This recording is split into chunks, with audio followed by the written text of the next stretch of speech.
the big thing with Kyrie is the decision to opt in or not. Obviously, if he opts in, it's vastly more money. And the problem with opting in is that it really reduces the options that he can go to any of those teams. For example, the Lakers would love to have him for the $6 million mid-level exception.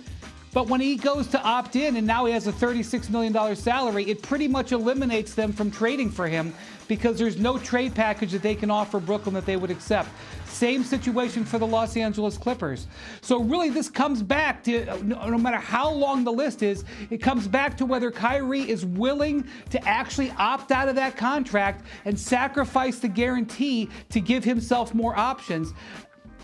I know that this seems like it would be more simple because Kyrie would be able to work out potentially where he would want to go, but teams can't really know whether they want Kyrie or can afford Kyrie or not until he makes that first decision. And once he makes a first decision, it potentially changes his leverage. So this is a completely unusual scenario, and it would be complicated even if it was a star player with no problems. Considering everything around him, it's very hard for any of these teams to truly get in this bidding war when they don't know which path he's going to take. The Nets are truly in a mess. So, Perk, I look at this and I wonder, what do you make of what's happening now with Kyrie? Well, I think Wendy hit on it, right? He used the word unusual. And that's what I think about when it comes down to Kyrie Irving. Unusual, right? Every time it's a big moment in the basketball world, we look at the NBA draft last night, and we're talking about Kyrie Irving. We looked at when the NBA went down to the bubble. We was talking about Kyrie Irving. Some type of way he's going to make it about him. Now, I say that to say this. Listen, Kyrie Irving is a special talent. We understand he has a little some problems. When people go right, he tends to go left. You can't trust him if you're an organization. But one thing that you can trust is when he get between those lines that he's going to perform at a high level. And so when I look at this situation in particular, I don't see the Brooklyn Nets and Kyrie Irving fixing or coming to a solution except for him leaving at this point. They don't trust him. I think at this point in time, he really don't want to be there, and he's showing us those signs. If a person show you who they are, you have to believe. Do you think he's more likely to go than stay then? I mean, yeah. Wow. Yeah. Wow, RC. So if that happens, you look at this list, and I know you've been following the Kyrie story closely, so I wanted to bring you in on this. Absolutely. You look at this list, which team is the best fit? You know, first off, I want to add something to what Perk said about Kyrie.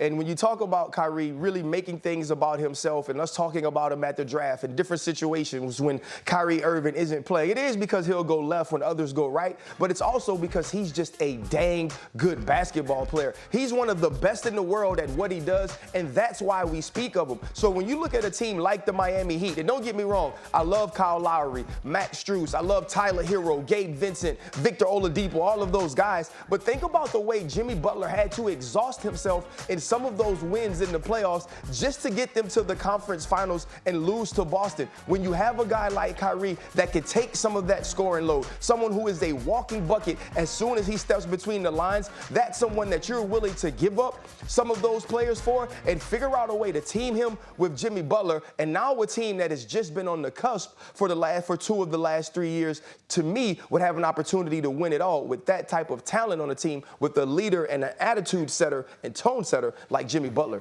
Man, what a team that would be with him. Go ahead. RC, you do realize when we talk about the Miami Heat, we're talking about one of the best coaches in basketball. We're talking about the ultimate godfather in Pat Riley, who don't give a damn. We're talking about one of the ultimate leaders in Eric Spoelstra, who don't care about calling players out because he has the OG to have his back in Udonis Haslem.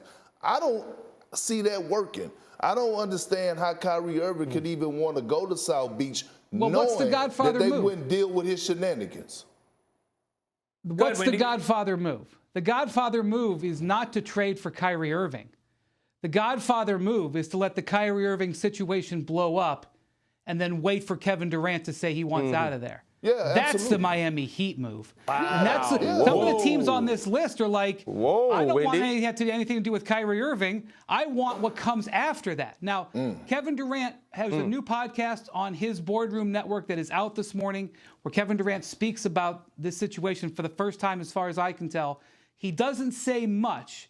He says that Kyrie Irving and he are in contact, but that he's going to stay out of it and stay back and not get involved because this is his situation. He certainly had the opportunity to voice a strong opinion. He did not. But that's what you got to understand, Ryan. When the teams that are on this list are looking at it and evaluating Kyrie, they're not just evaluating what's going to happen there. They're evaluating what the next move could potentially be. Thank you for watching ESPN on YouTube. For live streaming sports and premium content, subscribe to ESPN+.